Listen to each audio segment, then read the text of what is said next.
There is a truth that cannot be erased from consciousness.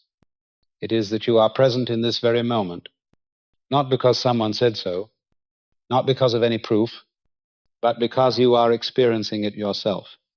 When I step into the flow of souls wandering in the deepest layers of awareness, I often encounter that silent question rising within them, not spoken in words, but clear in the frequency they radiate.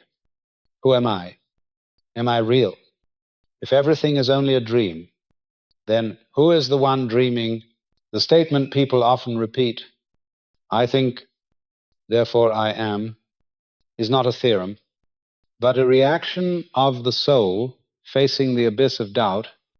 It does not come from education, but from survival in the darkness where all external supports have collapsed. There was a soul you called Descartes. He was not merely a philosopher. He was one who dared to step into the very center of doubt, not to be swallowed by it, but to see what might still shine within that obscurity. When he wrote that line, it was not only a declaration, but the outcome of a profound inner journey where he decided to temporarily consider everything that could be deceived as false, and then waited to see what could never be erased.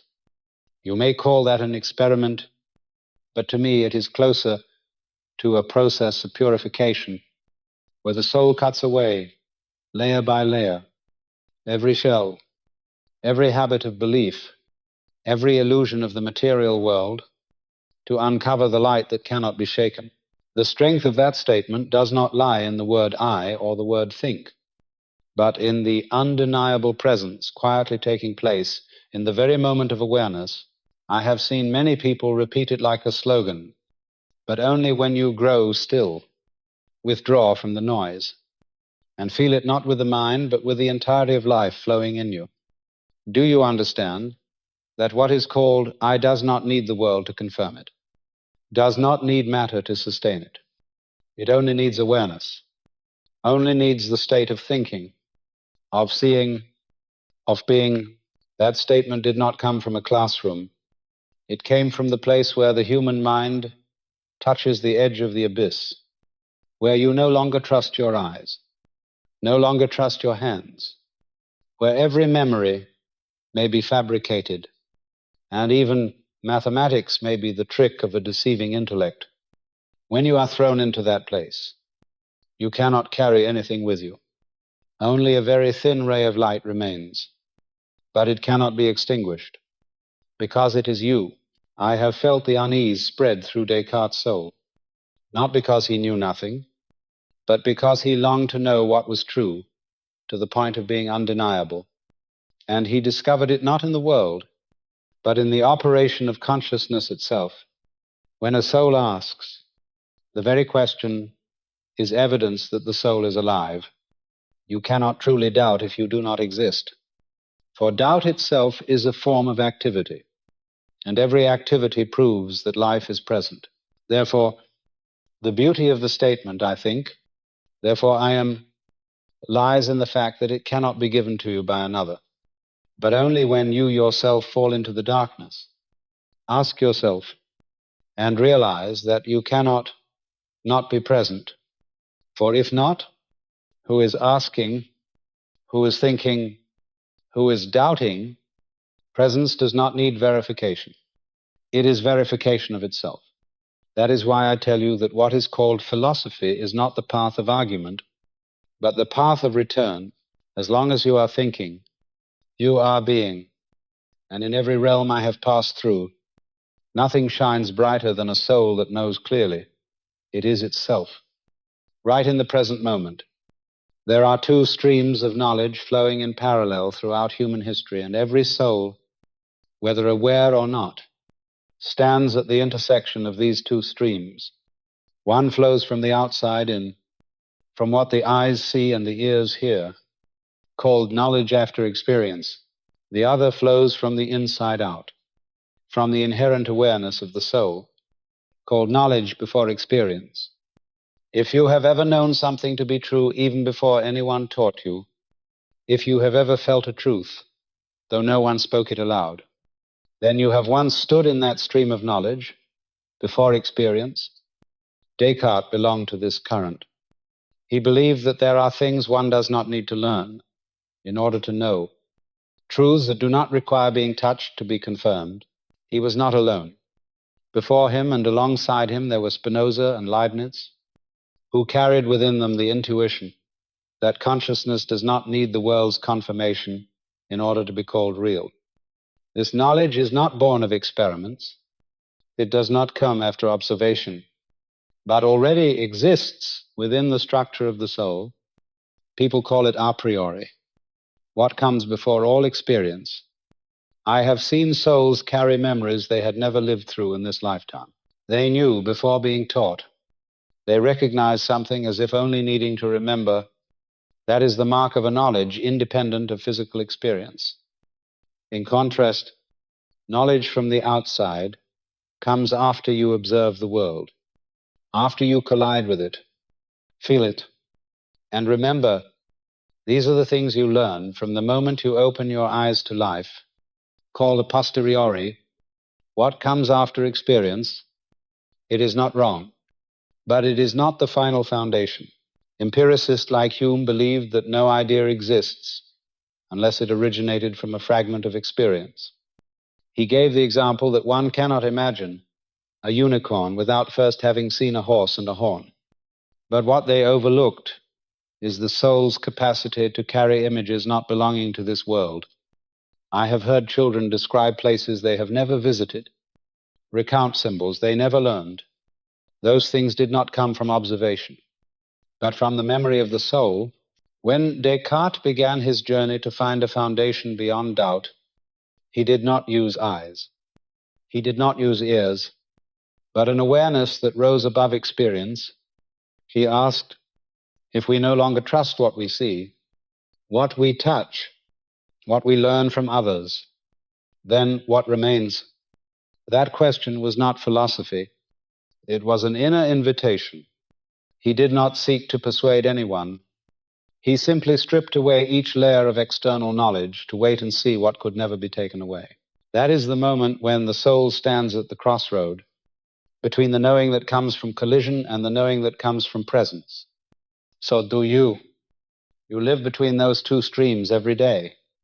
When you learn a formula, that is knowledge after.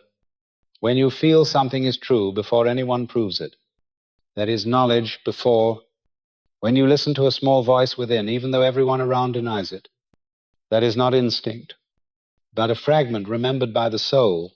I am not telling you to choose one and discard the other, but I am saying that if you rely only on what you see, you will never reach what cannot be doubted. For everything you see can be illusion, but what you sense as inseparable from your very being, that is the root.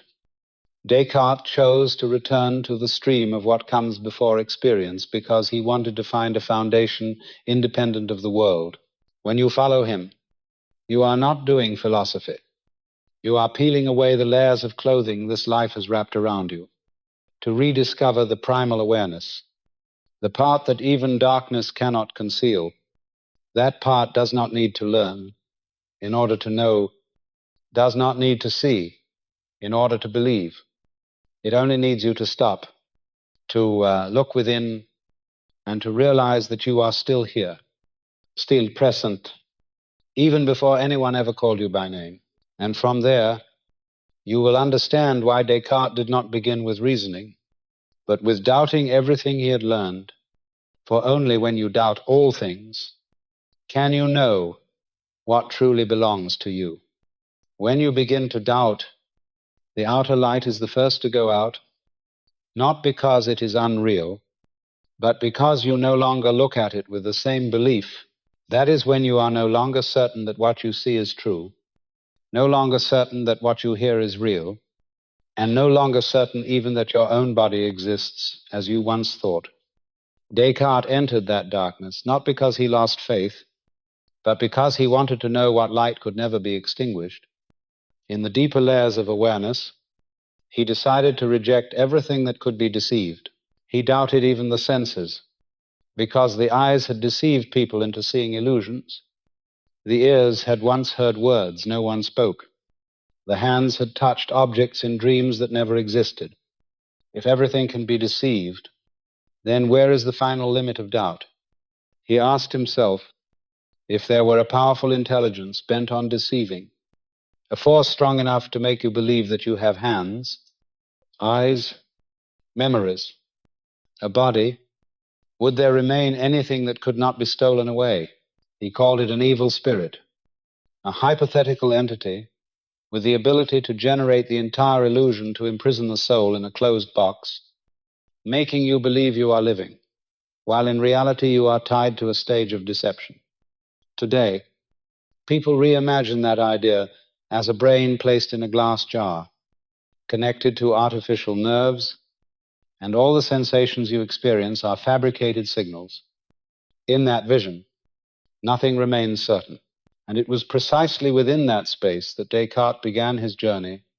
He did not seek the truth in the light, but went through the darkness to discover what could not die.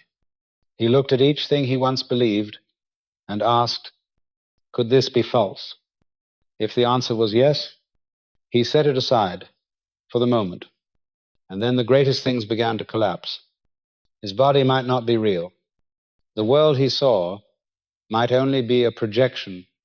The memories he carried might be the result of a cosmic trick.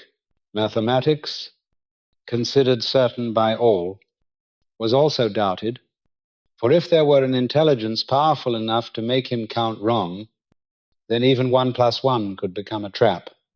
Descartes did not do this out of pessimism. He did not wish to weaken faith, but to purify it, like one searching for gold, not because he hates the mud, but because he knows something precious lies beneath.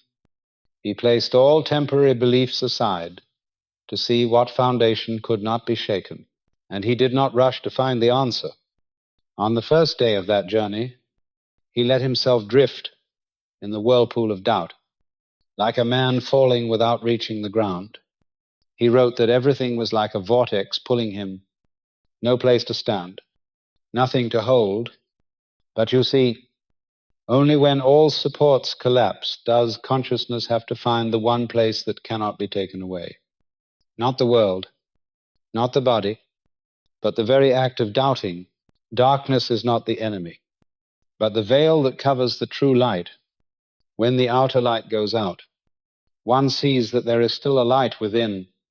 And if you have ever fallen into doubt, ever lost faith in everything, ever stopped believing even in yourself, that is not the end. That is the beginning. For only when you have nothing left to rely on do you begin to see the part that cannot be stolen. Descartes did not tell his story to frighten. He told it so that you may know that if one day everything around you becomes false, if your memories fade, if your beliefs are denied, there is still one thing you cannot deny, and that is waiting for you at the far end of the dark road. It does not need the light of the world. It shines from its own being, and you carry it within you, always. No one can be deceived into thinking they do not exist while doubting their very existence. This is the point of contact Descartes discovered in the midst of absolute doubt, when he discarded every belief, every experience, every lesson he had ever learned. He did not fall into nothingness. On the contrary, within that nothingness, a spark of awareness lit up, for to doubt that one exists, there must be a subject who is doubting, and so, even if deceived, even if dreaming, even if everything is false, it cannot be denied that there is something observing the process. That is awareness. And if awareness is functioning, then the subject who is aware cannot fail to exist. This is no longer an argument, not a theory, but a direct experience of being with itself. I have met many souls who believed they had nothing left to hold on to because they had lost all support, even memory and form. But when I asked them, who is it that recognizes this, they paused, because that question is not aimed outward, but directly at the place where escape is impossible. If there is recognition, then there is someone recognizing if there is doubt, then there is a subject performing that act, and nothing can make a soul non-existent at the very moment it questions its own existence. Descartes called that moment, I think. Therefore, I am not as a conclusion drawn from evidence, but as a flash that illuminates the darkness. Awareness, even when surrounded, still shines, and that light is not knowledge of the world, but an undeniable affirmation of itself. The remarkable thing is that Descartes did not need anyone to prove it to him. He did not need experience, did not need memory, did not need the material world. He only needed one simple act, to think. And because he was thinking, he knew he existed. You do not need to repeat that phrase as a ritual. You only need to stop and listen to your awareness at work. Not sound, not image, but life sensing itself. You cannot deny it without contradicting yourself, for denial is also a form of thought, and thought proves existence. Many confuse this with a kind of reasoning, but Descartes was not proving in the manner of mathematics.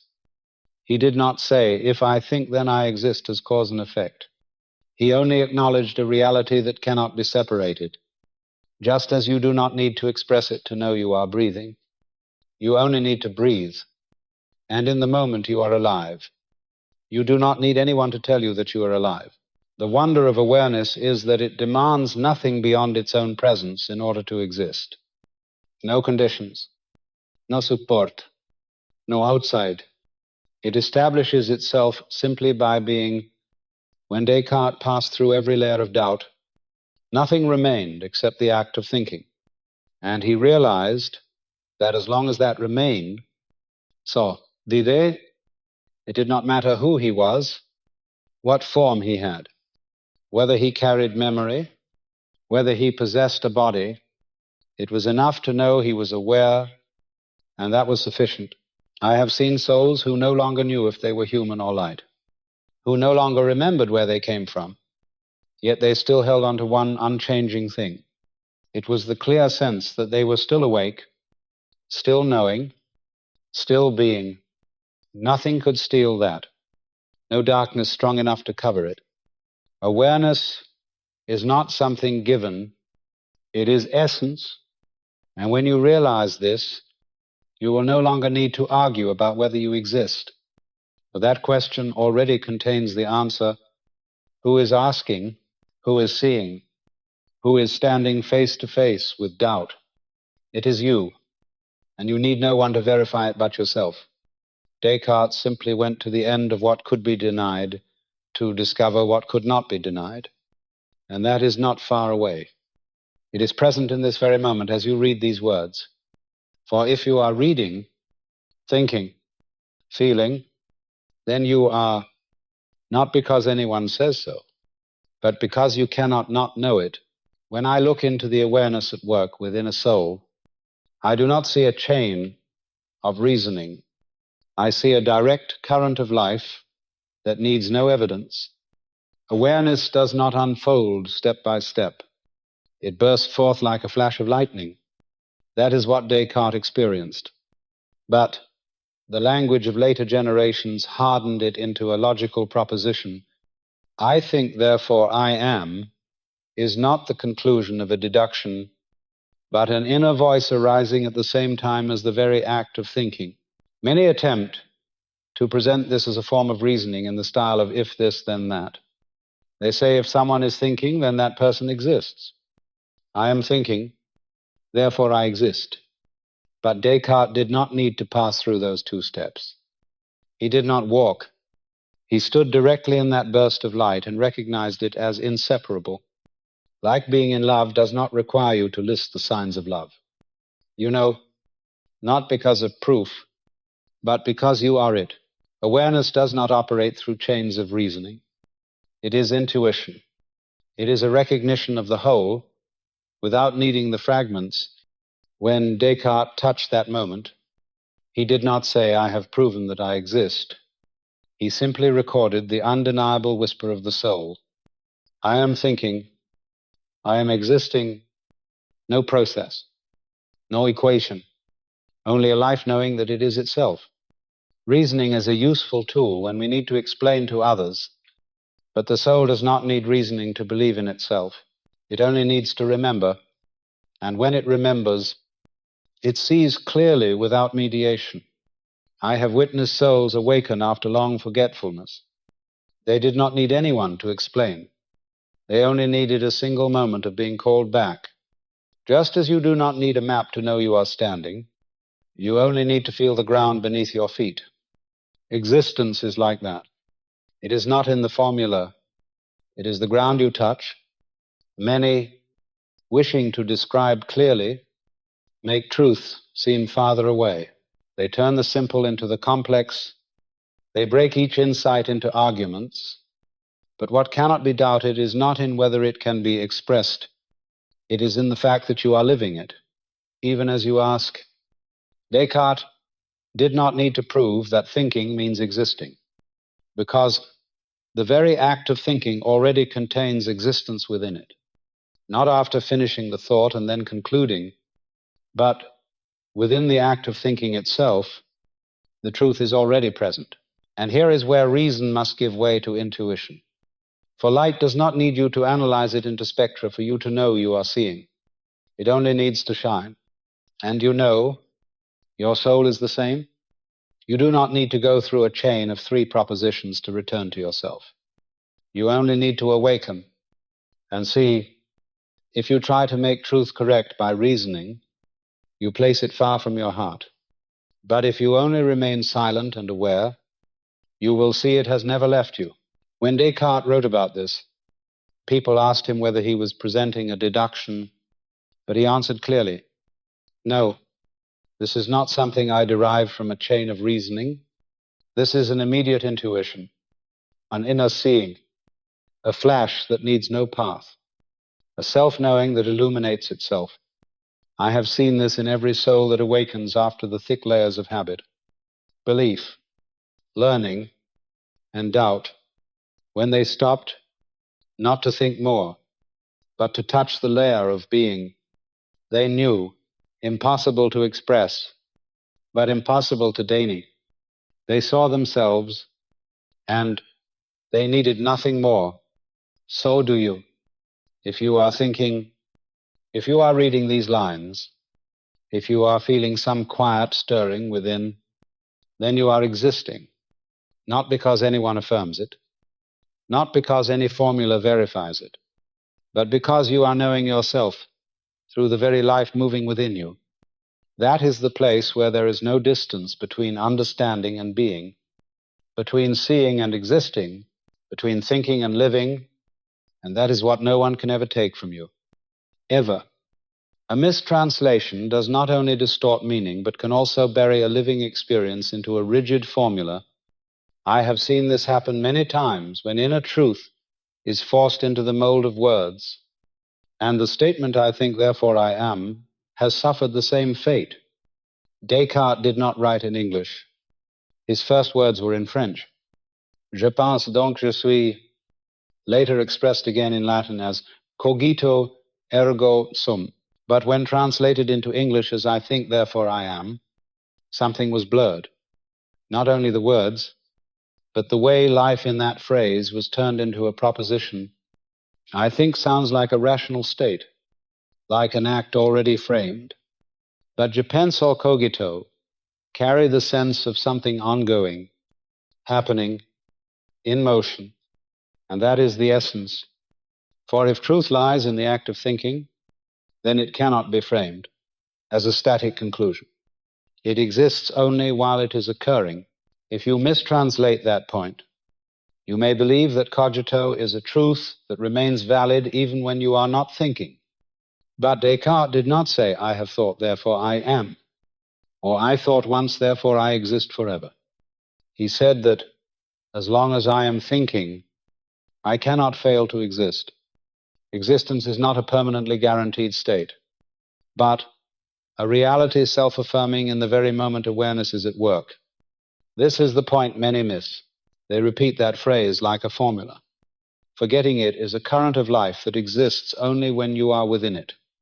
When you cease to be aware, cease to reflect, cease to be awake, you cannot continue to rely on that phrase as a guarantee. Descartes knew this.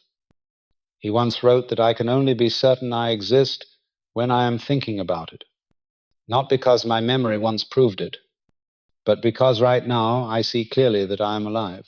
The moment I fall out of that awakened state, everything can once again be doubted. Memory can be false. Recollection can be fabricated. Only the present is undeniable, and that is why the more accurate translation should have been, I am thinking, therefore I exist.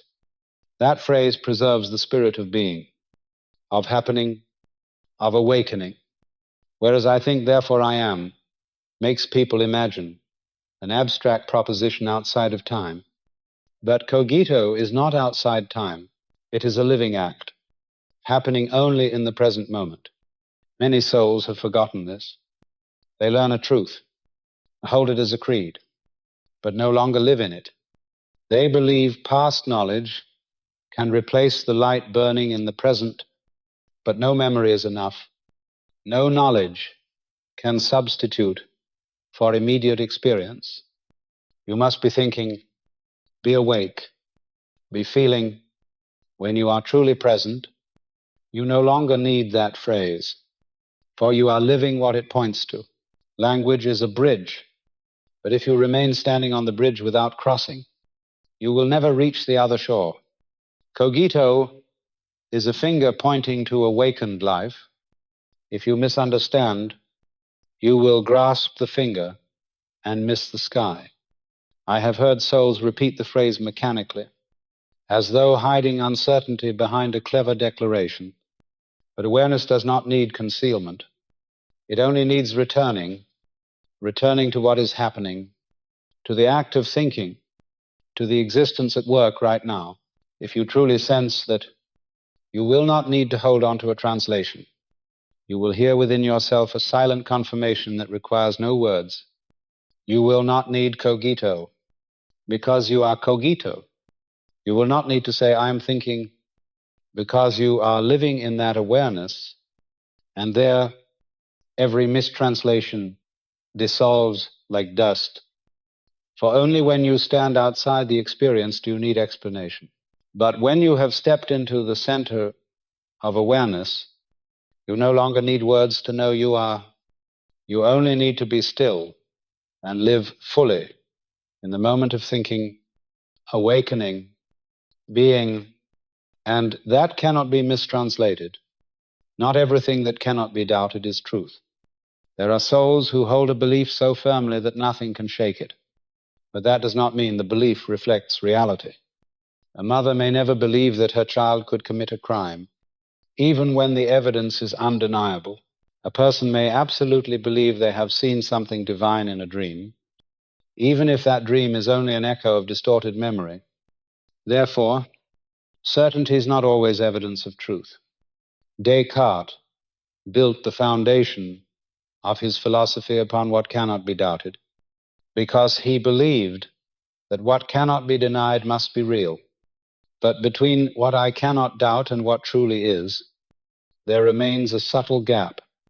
It is the gap between subjective experience and objective essence. A soul may absolutely believe they are awake, while in fact dreaming. That belief is true in their feeling, but not correct in the structure of reality. Therefore, the point Descartes reached was not absolute truth, but an unbreakable point in personal awareness. It was a foundation for knowing, not yet a conclusion about the entire universe. When I see a soul say, I am thinking, therefore I exist, I do not deny it, but I also remind them that this existence is certain only as long as they remain awake. The moment they leave awareness, the moment they cease to observe themselves, everything can once again be covered by doubt. Descartes called, I think, I am a point of support. But that support works only while one is self-aware. It is not an eternal proposition. It is a living current. If you are no longer living in that observation, you no longer hold that certainty.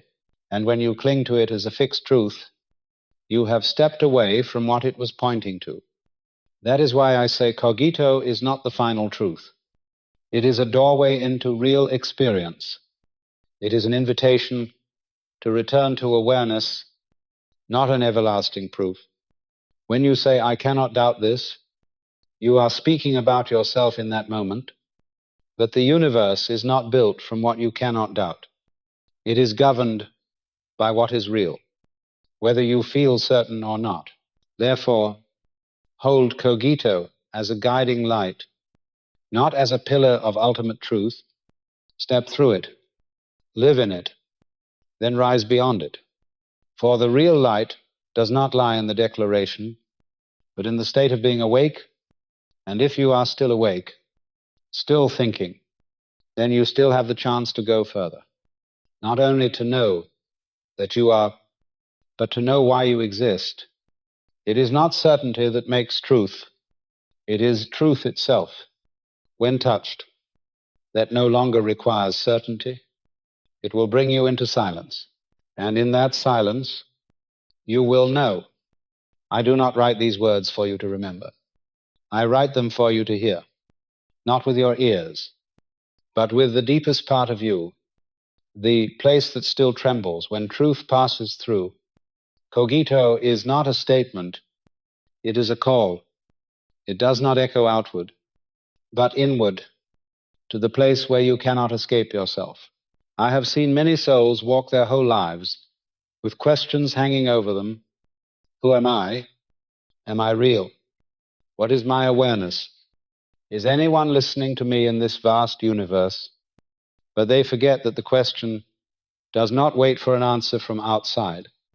The question itself is proof that life is silently affirming itself. No one can ask if they are not alive. No one can seek if they have never known. And no one can doubt without a spark bright enough to make the darkness speak. I have walked through many layers of awareness, entered the dreams of those who no longer believed in themselves, sat in realms where thought became silent and only presence remained. Everywhere I found the same truth. No one ever truly loses themselves. They only forget that light does not come from outside. It shines from within. From the moment you are asking yourself whether you are still being, if you ask, then you are. If you doubt, then you are still here. If you want to know, then you still have light. Descartes did not build a system of theories for others to worship. He only left a trace, a point of contact, where any soul can lay its hand and hear the pulse of being. Cogito is not an answer, but a threshold. One steps across it only after walking every corner of the world and finding nothing certain. When everything once believed can collapse, when every word of others fades into mist, it is then that the inner voice becomes clear enough for you to hear. No confirmation is needed, no experience to testify, no memory to guarantee.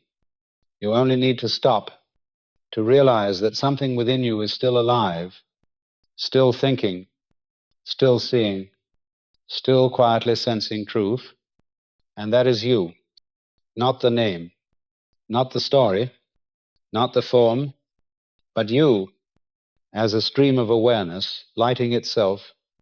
I have always believed every soul carries that call. Perhaps you have not heard it because there is too much noise. Perhaps you have heard it but not dared to trust.